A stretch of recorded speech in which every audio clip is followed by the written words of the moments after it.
Hey everybody, welcome to Other Creations. My name's Gareth and this is my little corner of the internet, playing my food. Today I'm going to do for you a classic tomato relish. Now I'm calling it a relish rather than a chutney. I'm not sure why. So I had a quick look and was just like, what is the difference between a chutney and a relish? And everything sort of says, oh, chutney has fruit in it.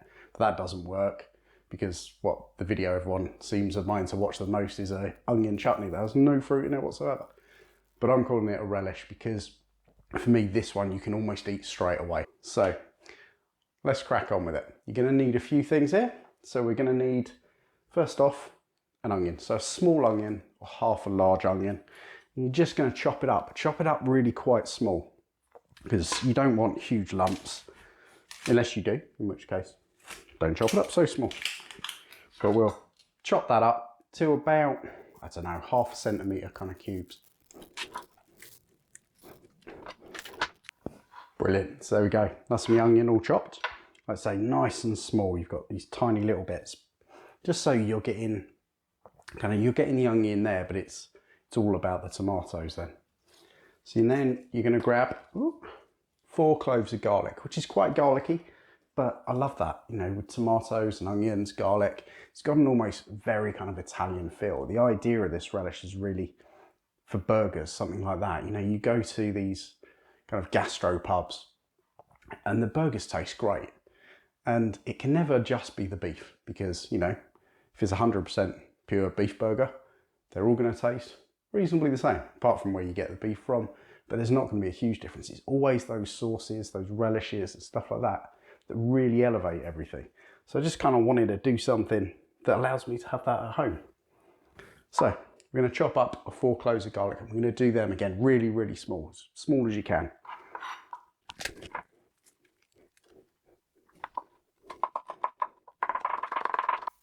Okay, so there's my garlic. Now, a few more little bits. Now these are the real main bits of this. We're going to put these in the bowl just because it's easier to chop everything first. And what we could do is go and sweat the onions and the garlic, but then we're rushing to do everything else.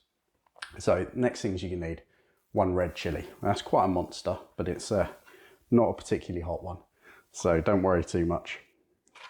But you just want whole red chilli in there, whatever size you like. If you want this hot, you can use an absolute scorcher in it, or you can put a bit more if you like a good chilli relish.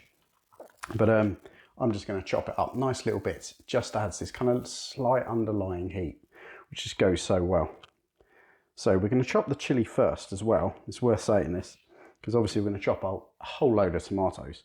But one of the best things to do if you're doing this is if you do the chilli first, then you're going to get a bit messier with the tomatoes because they're going to be softer, and that will actually help clean a load of that chilli kind of horribleness off of your fingers that causes you problems later when you try and go to the toilet. So chop those up kind of really small, slightly smaller than you did the onions really. You know, try and get really tiny little bits. And I'm not going to put the seeds in, mostly because they annoy me and they get stuck in my teeth. So let's slice this.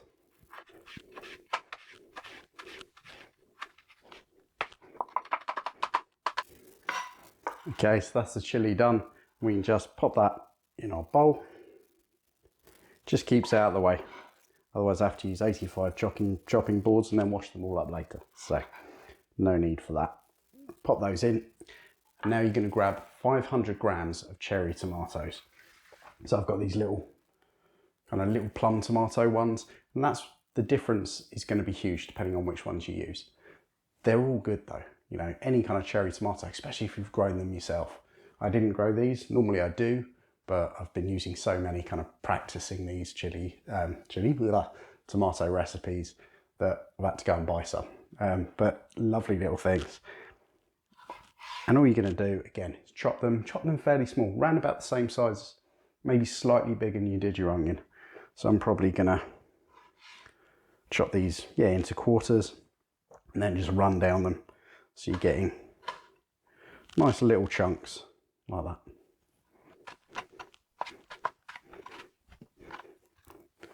Right, it's going to take me quite a while to get through 500 grams of cherry tomatoes, so I'm going to keep doing this, but while you're here, say thanks very much for watching.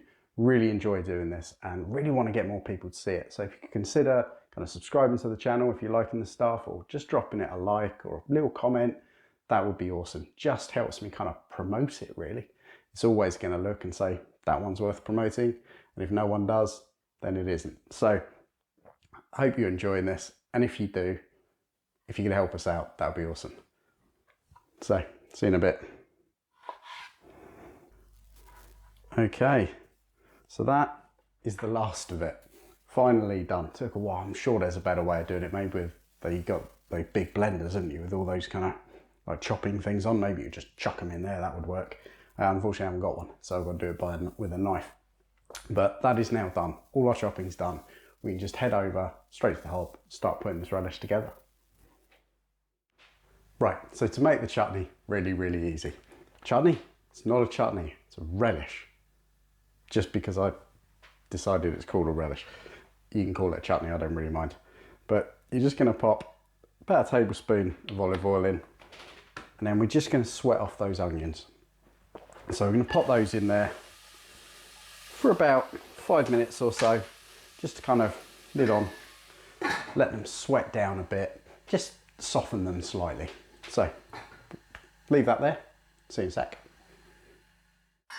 Okay, so now my onions are nicely softened. Let's pop that garlic in. Just give that 3 minutes or so. Again, just soften it slightly, really low heat. Give it a stir every now and again because you don't want it kind of crisping up to the bottom. That won't taste that great. But just pop that in there, shut the lid on, let it steam a little bit more so you get a softening rather than that caramelising. So leave that there 3 minutes, then we do the rest. Okay, so once your garlic's done, we're just going to shove some spices in there just to kind of let them toast off a little bit. So you use some smoked paprika. I always use the sweet one. I don't really need the hot one because I've got the chilli in there already. I just love the flavour of it. So you're just going to want 1 teaspoon smoked paprika, like so, and then 2 teaspoons of nigella seeds, or black onion seeds, as they're otherwise known. And they just create this lovely little pops of flavour in there. You get these little bits of crunch, which are really, really good. So you're just going to let those toast off just for a minute or so, like stir them in. And you'll notice that, obviously, they kind of stick to everything. And that's good, because that will help it kind of go throughout the relish. Like I said, after a minute or so, you'll start to smell that paprika. You don't want to go any further than that, otherwise you'll burn it. So now, just put your tomatoes and chilli in. Get all that in there, lovely. And then you're going to add in some red wine vinegar. So you can want 100 ml of red wine vinegar. That's just going to give it that lovely kind of vinegary slight sourness to it. So stir that in, nice, and immediately cools everything down a bit. It doesn't look like there's a lot of liquid in here, and there won't be, because those tomatoes as they cook down will release so much that you don't need any more. So we'll just pop that in there, and then we're going to add in 2 bay leaves. So just adds this lovely little flavour to it. Oh, look at that, still connected to the stalk, perfect. And it's easier to pull out later, because you don't want to leave the bay in there, it's a bit too, well, you just end up accidentally chewing on a leaf. So after that, a little bit of oregano. Like I said, we're going kind of classic and Italian for this. So we're going to put 2 teaspoons of dried oregano in. Just kind of half stuff I've dried myself, half bought, but it'll work lovely. And just give that a stir in. Now you've got everything there, you're going to add that sweetness. So you want light, soft brown sugar for this. And you want about 3 tablespoons. So it's a reasonable amount of sugar, but it's not too much. Like I said, I don't want this to be like a super sweet thing. I want this to kind of go with everything. So you're going to put 3 tablespoons in there. And that's great. With any of these things, if you want it a little bit sweeter, or if you want it a little bit hotter, just adjust it. I've made a little recipe here for you, but I kind of want you to play with it as much as you like. So there we go. All stirred in. And then of course, lastly, just a pinch of salt. If I've actually got any left in here, yeah I do. Just helps season it a bit. And that's it. So there we go. There's, yeah, relish all sorted out. I almost said chutney again, but I didn't. So there's your relish. Just pop your lid on, bring that to a simmer, and then let it simmer on low, like really like nice low kind of rolling simmer for about 15 minutes. And that's just going to help soften everything down a bit more and just kind of bring it all together. So there we go. See you in a bit. Okay, so we've got about 5 minutes to go now on that. Well, not 5 minutes to go. We're going to reduce it down again afterwards, but you're talking in total, we've got about 15 minutes to go. So now's a really good time to decide, do I want to eat it right now? And you can just like pop it out into jars, keep it in the fridge it'll keep for 3 weeks, just popping it out as and when you need it. Or you can keep it and store it. So to do that, we just sterilize some jars. Easiest way to do that is just grab your jars, wash them and the lids, hot soapy water, then take them out. Don't dry them with a towel because then you're just adding bacteria in. So you just leave them like that, pop them in an oven on a tray with the jars at 140 degrees C for 15 minutes. At the same time, just pop the lids into a kind of bowl of boiling water. Then once you're ready to jar it all up, those would be nice and sterilised. So I'm gonna crack on with this. See you in a sec. Okay, so 15 minutes later, and it's still going to be obviously very liquidy. It's not really a relish yet, it's more of a pouring sauce. So we're just going to leave that with the lid off now for another 10 minutes, just on a kind of slightly more aggressive simmer. Don't go to a rolling boil because that will just obliterate everything in there. But we just want to simmer it down until all that stuff is reduced and it's the right consistency for the relish. So there we go, that's lovely. That's had its 10 minutes, and you can see when you kind of like stir it, you get that oozing back. So you can see the bottom of the pan. You can like push it all to one side and it'll stay there. And it'll just, yeah, gently, it won't flow back. You'll just kind of see it ooze back in. And that's perfect. So that is our relish done. So we can flick that off. Remember to pop your bay leaves out because, yeah, you don't want them in there. Lovely job.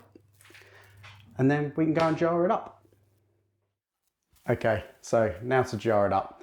If you've used sterilised, just be very careful. They're going to be very, very hot. Otherwise, you can just pop it straight in a jar and your job done. So I've sterilised these. I don't find anything because basically what with practices, etc., I've got so much of it. I kind of want to keep it for a little bit longer. Like I said, this will make 400 ml. And in a sterilised jar, keeps 6 months. So it makes a great present, people. It's really cool. So, got my jars. Now it's just a case of spooning it in.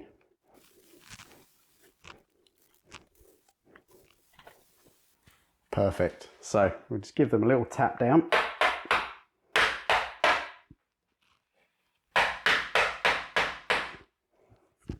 Bit flew up and hit me on the head then. Always do 1 jar too many, just in case. You know, you always end up with a little bit left over. At least then I've got something to put in, and if not, I've just got an exceptionally clean jar that can go straight back in the cupboard. So now, we'll just pop the lids out, balance them on there, and then tighten them up. And that's it. Ow. Ow, that's hot. So once you've finished burning yourself, you can just pop them on the side, let them cool down, and then keep them in a cupboard if it's sterilised, said, or just whack in a jar, whack in the fridge.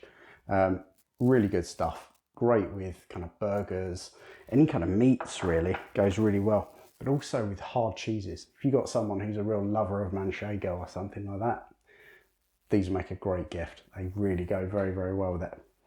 So there you go. That is my classic tomato relish. I hope you give it a go. I hope you enjoy it, and I'll catch you next time. Cheers.